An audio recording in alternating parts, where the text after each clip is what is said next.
As a new Raid Shadow Legends player, there is going to be a couple dungeons which are going to be standing out as the hardest ones to start clearing consistently in sort of high levels, and those are going to be the Spider's Den as well as the Fire Knight's Castle. So today I want to give you some hints about some champions which are going to be more or less easier to get, so we can get started actually consistently farming the Fire Knight Castle. In particular, we're going to be focusing on that one today, so you can actually assemble a team, or at least reinforce your team, so you can start just getting to the higher levels. As you can see, I am not yet really in high levels, but I got into a point where I am comfortably farming a level where I am able to at least get some 6 stars, right? So you want to be getting at some point as a new player to some level or degree of a tier highness, as you can see, like high stages, I mean. So this can actually start happening for you. You can start earning some decent gear out of this dungeon in particular. So let's get started. My name is Midway and I hope you enjoyed this video. Real quick before we go any deeper, I just want to mention that if you are going to be buying anything within Raid Shadow Legends, you might as well do so through Aptoide, so you can get more value for your money, just basically being able to buy things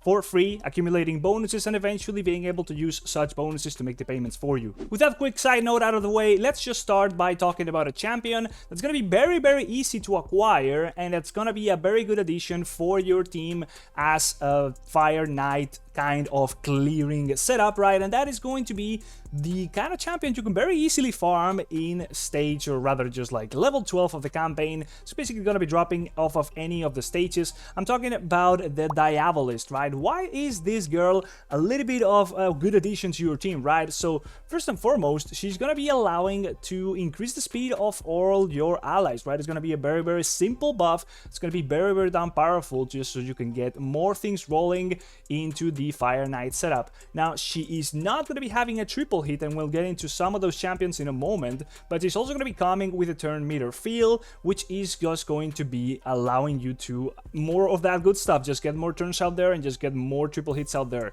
Now, she also comes with a turn meter decrease for all enemies, right? That is exactly what we want for these kinds of bosses. And then she's also going to be having, well, just a simple attack over here with a sleep debuff, which is not going to be too relevant for the Fire Knight, but she's going to be a very easy to acquire champion, which will allow you to have that turn meter decrease without really any requirements. Like, for example, we'll talk later about the Armiger, which is going to be requiring you to build it up in specific ways, just so you can actually get it started to just being useful. She's just straight up, right off the bat, going to be able to allow you to do that decreased turn meter, which is going to be very valuable. And that increased speed is also just straight up also going to be allowing you to snowball things a little bit quicker and get your speed requirements in your team a little bit easier, so you can get those triple hits, or rather just in general hits onto the shield on the Fire Knight a lot easier and quicker. Let's look at some rare champions that are going to be more or less easy to obtain and that will really boost your team for the Fire Knight, right? So let's start it off by talking about one of the better rare champions there is in the game, which is the Apothecary. Now, if you happen to actually roll into one, you're really going to be in a very good position to get a good Fire Knight team started, especially because he's going to be coming with a triple hit, one of those that we really want, because he's going to be chugging through the stacks of the shield of the Fire Knight, right? The more triple hitters we have in our team, the easier it's going to be to just actually be able to start damaging the boss. Now, he also comes with another increased speed buff, meaning that you can replace the previous rare we talked about if you actually happen to have this one, because, well, this one would overall be a better choice. But he also, even on top of that, comes with a turn meter increase, right? So he's kind of doing the same thing as the Diabolist. However, he does not have the turn meter decrease, which would also be very damn valuable if you are going against the Fire Knight or the Spider, but he overall is just a much more solid champion. Of course, you can put both of them together, although the increased speed buff wouldn't really stack up, right? So this one would be prevailing, and that's pretty much all there is to it. You would only get one increased speed buff, but you could actually get a higher coverage of that buff, like a higher uptime, if you happen to properly set up the AI. Now, he also has a little bit of a heal, which can be quite decent if you are lacking a little bit of survivability, and on top of that, he has an aura, which wouldn't really be too crazy, a little bit of defense in dungeons, but you would rather get a little bit of extra attack or accuracy maybe if you're lacking that, or just speed, right? That would be better auras.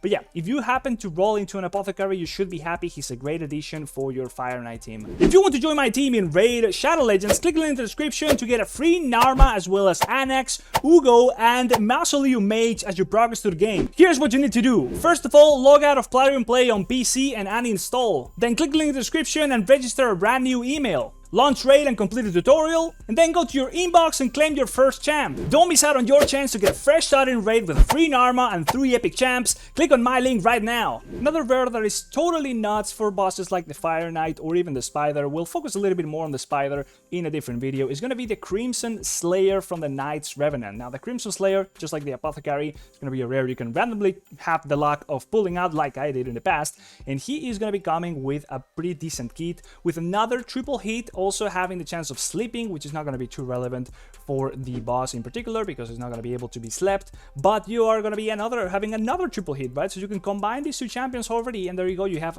2 triple hitters. That shield is going to be going down so quick. Now on top of that, he also comes, or rather she comes, with a big turn meter decrease, right? It's not just a turn meter decrease, which means that the boss is going to have, or rather take longer to actually get another turn, so that shield comes up.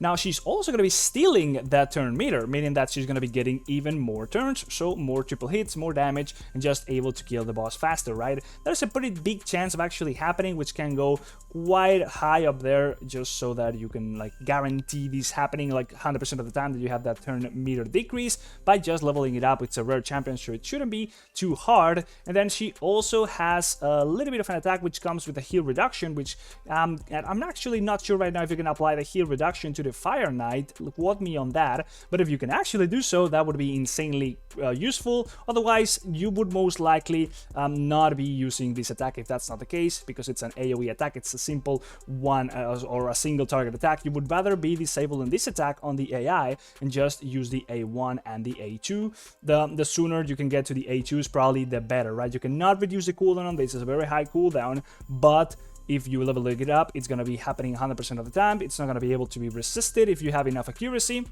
and therefore you're going to be able to get a big turn meter decrease out of this one attack. That's what you want. And then the aura, it's not really applying to the boss in this case, but this is another very great addition to a team for the Fire Knight. Another one of the better rares overall there is in the game is going to be Coldheart from the Dark Elves faction. If you can happen to get her, you're going to be so damn happy, because she's so useful in pretty much all avenues of the game. As you can see, the reviews for her are insane, and she's on top on the Fire Knight as well as the Spider's Den, as we are exactly talking about right now. Now, why is she so good? She's going to be attacking 4 times at random. There we go. She's a 4 times hitter. That's insane, right? That's even better than a triple hit, right? So that's exactly what you want. Again, the heal reduction debuff, not sure if it's applying. If it does, this is even better. Now, she also comes with an AoE attack, which has a decent chance of applying a decreased accuracy debuff, which is not going to be too bad because, well, the boss is going to be applying a lot of debuffs. So if you can resist those, that's going to be even better. That's a little bit of a defense right there. And then she's going to be placing some poison, and that's all right. It's a little bit of extra damage. Finally, she also comes with an attack, which is going to be decreasing the turn meter of the enemy. Once again, we have another one of these that you really want to get going into your team. Now, this is a pretty high cooldown, and it has a 30% chance of inflicting a critical hit, which is going to be pretty damn important because she's also a very insane single targets damage dealer, since this damage is going to be increasing based off of enemies' max HP. She nukes bosses. She's actually one of the better single target damage dealers there is. Now, there is better options. We'll talk about that in like epic kind of characters or champions, but as a champion that's like a rare tier, she's definitely out there as one of the better ones. You're going to be using her in many avenues of the game, as we already saw here, faction wars, and I think she's also in pretty high-end builds for like the Doom Tower. So all in all, if you happen to get a Coldheart, you're probably going to be the happiest out of the ones we've already covered for a Fire Knight team. An even easier champion to get that's really going to be putting you out there for the Fire Knight and the Spider is going to be the Armiger. He's an uncommon, and I've already made videos on him. He's pretty much everywhere on YouTube. He is insane, right? Why is that? Well, that's basically because he has a turn meter decrease on his A1, meaning that his basic attack, every single one of his turns, he is gonna be doing that turn meter decrease. Of course, that depends whether or not he has enough accuracy, he is enough level and stuff like that to face the right enemy, right? So you need to 100% get that crit rate all the way up there. Now, if he's facing a red affinity enemy, right, that's gonna be putting him on the weaker side, so he's gonna be having to a higher requirement on the crit rate. I'm thinking it's like 135%, so it actually goes to 100% crit rate because because the fighting against the weaker affinity is going to be putting you at a big disadvantage in that regard. But anyways, if you are able to actually put him in the right stats, which basically would just require to get a bunch of crit rate and then just a bunch of speed and enough health and defense so he doesn't die, then he is going to be basically your most reliable tool for turn meter decreasing. Now, he's not going to be coming with a triple hit, but he is going to always be applying this turn meter decrease, because you can just straight up remove his A2, which is not going to be very useful pretty much at all on the Fire Knight. As you can see on his reviews, is basically just used in these 3 dungeons. Spiders then mainly, then Fire Knight, and then finally the Ice Golem.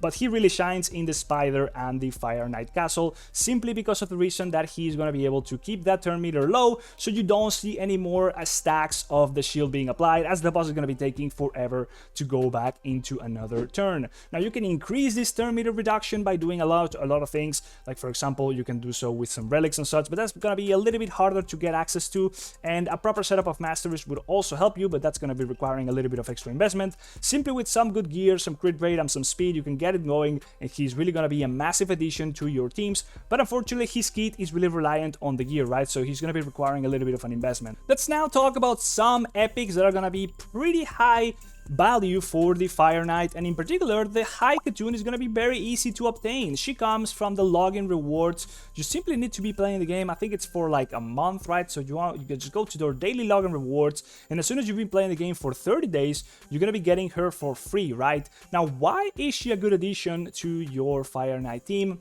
as well as in general to your arena teams and pretty much anything? She's really just a very good character, because she's mainly going to be allowing you to get a lot of speed to your team. She's going to be giving you this buff, which is going to be increasing the turn meter of all allies, and then also allowing them to get an increased speed buff, sort of like what the Apothecary does, but this is on a much lower cooldown. And then she's also just a lot easier to obtain since it's deterministic. Just need to be playing for 30 days and you are sure to have her.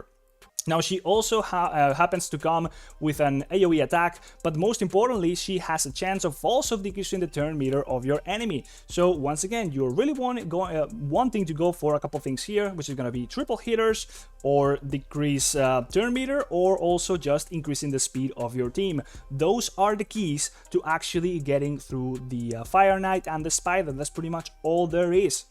Now, she also has a simple attack over here, which is going to be adding a decreased speed debuff, which is going to be also very handy on these kinds of bosses, because, well, decreased speed debuffs means that the boss is going to be taking longer to actually get his turn meter filled. So that's straight up basically all you need. And she also comes with an insanely valuable aura, which is going to be increasing all your allies' speed in any kind of battles, right? So it's going to be applying for the dungeon runs, and it's going to be applying to every single one of your characters, meaning that you also get the buff from her A2, and on top of that, you're getting the aura for that ally speed increase. So she's just going to be making your team a lot quicker and a lot easier to just get those turns going and getting those attacks there, which are going to be taking down the stacks of the shield.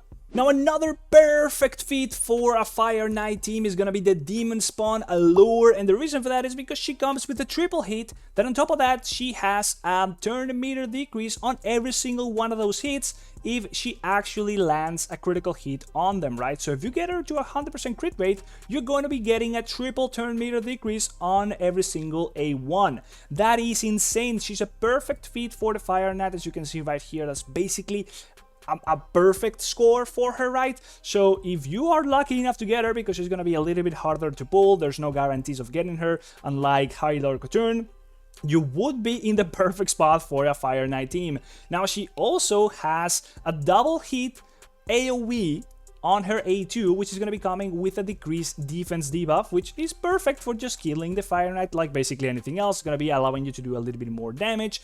And then there's a sleep debuff, which we don't really care too much about. And finally, there is also a big hit on her A3, which would probably be disabling. It's a single turn hit, or like a single enemy hit with a chance of than just ignoring some target's defense, meaning he's going to be doing extra damage. But yeah, we don't really care about single hits over here. We really want to be caring about this turn meter control thing with the triple hit, as well as the decreased defense. You would actually only have these two active. She also has an accuracy aura for the faction grip, so it's not really applying for the Fire Knight. Another one of the better epics there is out there for the Fire Knight is going to be Ruella, which I happen to have because I put a lot of pulls into a recent Sylvan Watchers event. And well, why is she's so good? As you can see, the reviews basically put her all the way up there for the Fire Knight Castle, just like we just saw on the previous character we just reviewed. And well, the reason for that is because she has a triple hit, each of which can also steal turn meter, right? So it's a pretty high chance of that happening, which can be increased even more. She's also going to be an attack champion, meaning that these triple hits are going to be doing a lot of damage, but that turn meter actual decrease and steal, right? It's a decrease and steal, right? So she's going to be getting buffed, that turn meter. She's going to be able to just keep on doing her second attack, which is what we also really care about, which is going to be another triple hit with a big chance of also applying a 60% decreased defense debuff and a weakened debuff on top of that, and a decreased speed on top of that. So she's gonna be debuffing the hell out of the Fire Knight, and then she's gonna be stealing turn meter and doing triple hits. So she is the perfect thing you want for your Fire Knight setup. Then she has another attack over here, which is gonna also fill the turn meter of all your allies and then give her, or give every single one of them, a big increased crit rate buff. So all in all, she has basically all you want for this kind of team. Triple hits, debuffs that make the enemy just die faster, turn meter decreases, turn meter increases on your allies, and just a hell of a lot of buffs for your team and debuffs for the enemy, right? She is totally perfect, and she comes with an accuracy buff, so if you're lacking a little bit of that for some champion, you'd rather like put some debuffs onto the enemy, which would be perfect for her with all this debuffing, or somebody else like a poisoner. You could also opt into this if you don't really need the speed, for example, or the attack. She is just nuts. Another champion that's very decent for the Fire Knight on the High Elves faction is going to be Tyrell. He is going to be having a double attack on his A1, big chance of applying a decreased attack debuff, simply allowing you to survive a little bit more. He also comes with a big chance of applying a big decreased defense debuff, as well as a little bit of a sleep, which again, we don't really care too much about. We're going to be hitting the boss, so he's going to be coming back awake. But that decreased defense is also massive, meaning you can get more damage onto him. And then the big value of him really over here is going to be this big turn meter steal, which is going to be fully depleting the turn meter if he had a stun debuff on the boss, which again, I don't think you can stun the Fire Knight. He's a boss after all, but that's still a big turn meter decrease, right? 50%, right? So he's a perfect addition. You just want these kinds of tools. He doesn't have everything like Ruella, but as you can see, he's still very fine up here for the Fire Knight Castle. He's quite well going, and overall, if you get him and you need somebody else for your team, well, this would be a perfect fit. Next up, we got somebody else from the Shadow King faction who's gonna be quite a bit of a specialist also for the Fire Knight, and it's gonna be Fengshi. Now, he comes with a triple hit on his A1 together with a decent chance of applying a big decreased speed debuff, so again, slowing the boss, that's a perfect fit. Then we have another triple hit, each having a big chance of decreasing the turn meter by quite a little bit, right? So like Ruella stole 5%, this guy can do a triple hit that's gonna be decreasing that by 15%. That's quite decent as well, right? So you can see two double hits, each of which having quite some good effects, which are gonna be perfect for the Fire Knight. Then on his A3, he has a double hit with some poisoning, which is not too bad, but I would probably just remove these from his AI and just have the triple hit over here and then the triple hit over here, and that would get you quite well into the Fire Knight. As you can see, his reviews are showing just that. Another very aggressive addition to your team from the High Elves faction is going to be the Royal Guard, and he's actually a beast of a champion, very useful in many avenues of the game. As you can see, he's very valuable for the Spiders Den, even for the Hydra, the high-end content, but he also has a big value for the Fire Knight. Now, why is that? Well, he has a big decreased defense debuff on his A1, nothing too shabby. Then he has a big attack, which is gonna be also scaling up based off of enemies' max HP. And then he also has a 4-hitter. He has a 4-hitter on his A3. Each of those attacks has a big chance of decreasing the speed. Once again, perfect debuff for this kind of situation, as well as each hit also having a big chance of decreasing the turn meter by 25%. Now, this is on a big cooldown. It's going to be 4-turn cooldown, but that is going to be no problem with his decreased defense, he's already adding a lot of value. He's going to be doing a lot of damage. He's actually an attack champion. He comes with a big attack aura in all dungeons, which you would also be very happy about having. And all in all, he's going to be a very perfect fit if you're lacking a little bit of damage profile into your Fire Knight setup, as well as, like we just saw here, the Spider is going to be a perfect fit for those two kind of dungeons. You might as well just go ahead and put him if you actually happen to have him. Another champion you're going to be seeing in many teams throughout this game is going to be the Sacred Order Deacon Armstrong, right? He's gonna be very damn valuable if you happen to have him. As you can see, the reviews put him all the way up there in basically every single aspect of the game. He is one of the better champions there is out there. Now, his kit is the following: a double attack on his A1 with a leech debuff, allowing you to survive a lot easier throughout basically any fight.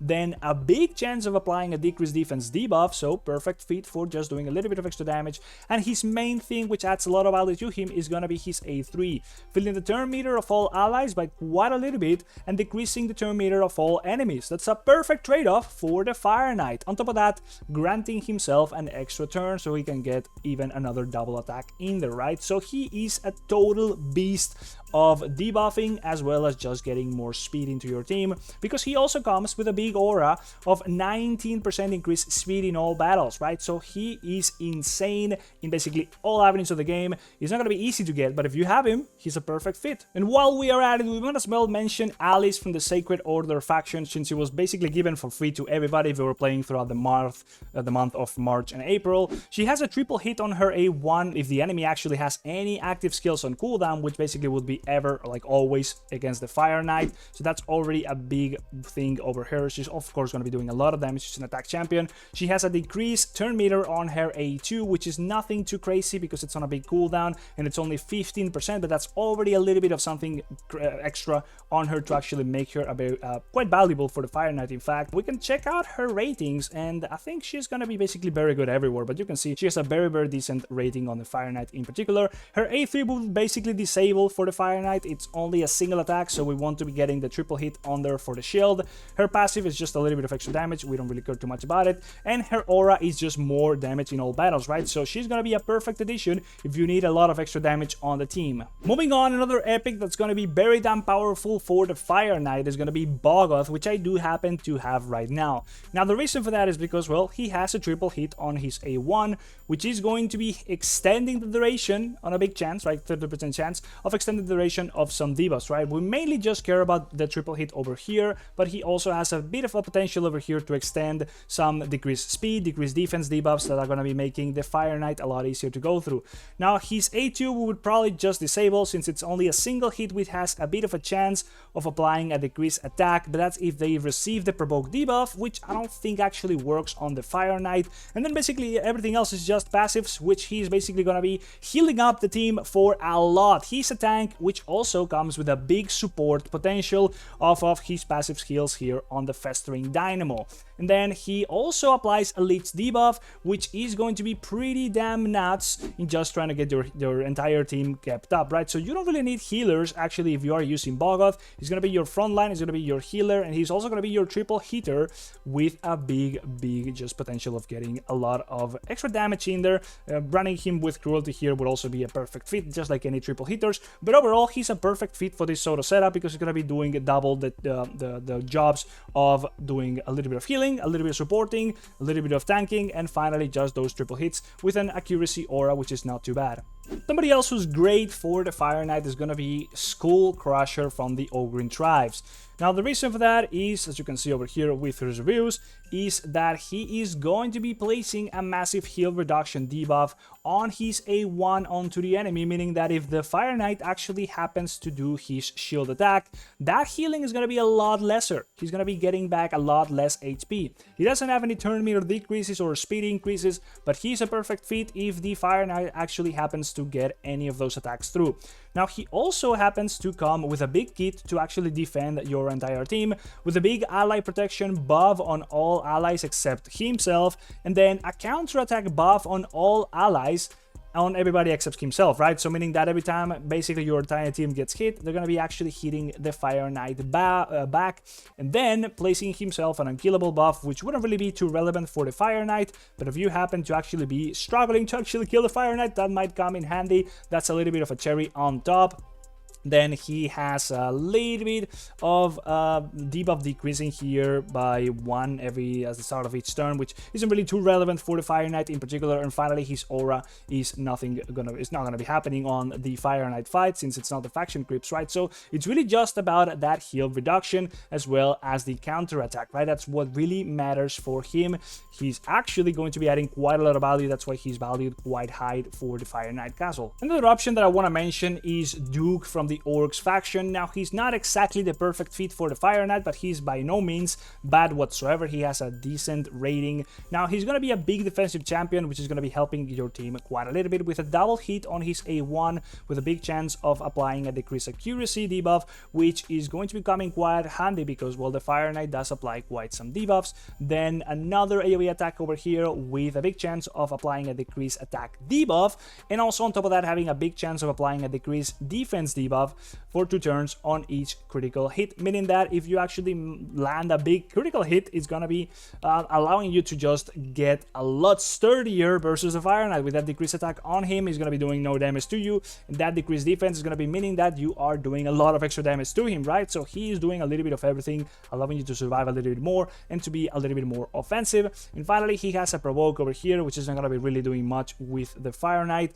and then a reflect damage, which is just going to add a little bit of extra damage versus the Fire Knight as he reflects the AoE that he's going to be doing. But again, nothing crazy. We're really just looking at him for that decreased accuracy on the Fire Knight, as well as these 2 debuffs, which could come in very handy versus this fight. And finally, well, the aura is totally irrelevant in this situation. So hopefully with this list that we just made up on the spot of different champions, you are able to put together something with whatever you have that is going to be working fine for the Fire Knight. Now, let's just go ahead and do a little bit of a run here, and I'm going to be showing you how I do it. Of course, I already got quite some gear on my guys, but it's just going to be a little bit of a showcase on a level that's not too high. As you can see, it does take me quite a little while to actually go through this, but we're going to be doing a little bit of a check of what I use, right? So I have a Kentum on my team. Now, why is he good? He has a triple hit as well as a lot of poisons, and that's really what we want. Just those triple hits are going to be allowing you to go through the shield. He has a speed aura, which is what we are using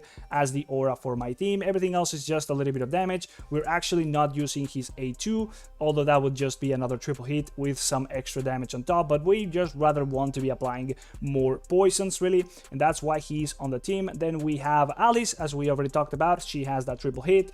We are having Bogot in the team, which we already also mentioned, that triple hit with a little bit of extra survivability. We have the good old Armiger in the team for that turn meter decrease. He is basically my only turn meter decreasing guy in the entire team, so we really rely on him actually getting those hits in there. And then finally we have Owella here for straight up just more healing. We just want to be surviving. Of course, the actual Fire Knight does quite some damage, as well as a little bit of a turn meter feel, which is quite big. It's a 30%, as well as an increased resistance buff, which is nothing crazy, but also allows us to just resist some of those debuffs that the Fire Knight is going to be applying. So let's get into a run and just see how the team works. Basically, we're just going to be trying to go to the Fire Knight as soon as possible, and we'll take it from there. So here we go. We are on to the Fire Knight. He's already down a couple hits, right? So what's happening? We are starting off with some triple hits from the Akentum.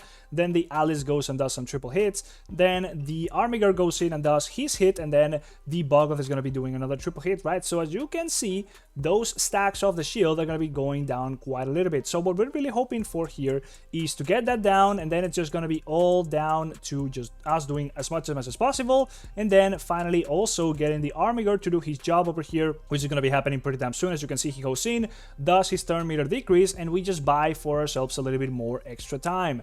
And that is just really what we need. We want some stacks of the poison, so whenever the Fire Knight actually takes a turn, he's going to be getting some damage from that Akentum. We also got those decreased speed stacks going off from the Owella A1, which is happening quite often. On top of that, we also have the Bogoth's Leech, which is not really active right now, but it's potentially going to be extending, as you can see right there, the duration of that decreased speed debuff, right? So as we go through this, it's just going to be coming down to whether or not the Armiger is going to be having enough accuracy to actually do the effect of his turn meter reduction.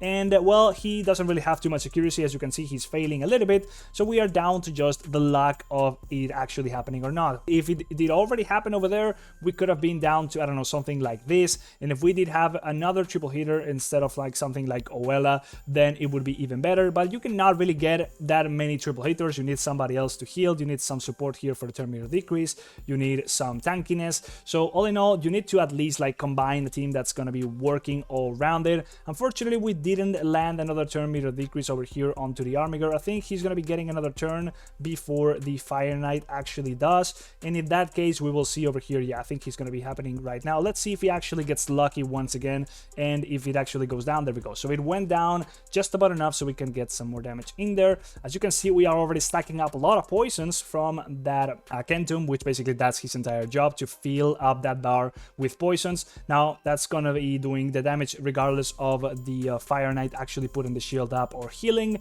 meaning that, well, he's just gonna be going a little bit lower. And yeah, that's just coming down to the same thing, just applying the triple hits, getting the cruelty stacks from those blessings happening. We got the turn meter decrease over there from the Armiger. Again, the better you have your Armiger, the more reliable this whole thing is going to be, right? That's why he's so easy to get, but he actually requires a little bit of investment, so he actually does his job properly. He's actually doing it perfectly right now, and that is basically going to be the Fire Knight goes down.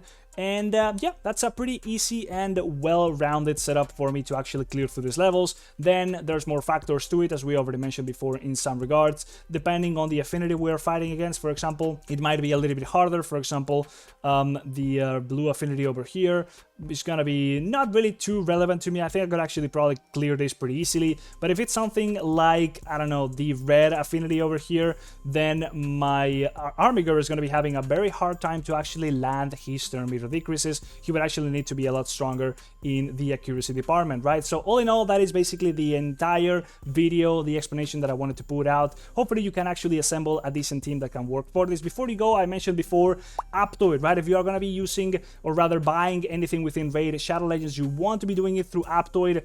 Download Raid Shadow Legends through Aptoide. There's going to be a guide down there in the description, as well as a link, and then just keep on playing like normal. Just log back in there, and when you buy things like you would normally do, you're going to be getting big bonuses that can go from extra 10% of the money you're spending all the way up to extra 35% of that much money. So as you can see, once you do have enough of the bonuses, right now I would be getting about 7 euros for buying this pack. If I did have enough of the bonus, like I do, for example, right here, I'm gonna be actually able to use the bonus instead of my actual money to do the purchase for me. So it's just gonna be adding more value for your money, allowing you to just afford more things over time as you are buying things anyways, if you were gonna be doing so. All in all, there's going to be a code as well here on the screen, as well as down in the description, allowing you to increase that bonus by a flat 5% from the get-go, so you can just get started by earning a little bit of extra money on that bonus, right? So if you go ahead and use my code, it's also going to be helping me out a little bit, and I would definitely be appreciating that. All in all, I hope you liked the video. Like, subscribe, and I'll see you in the next one. Bye-bye. See you.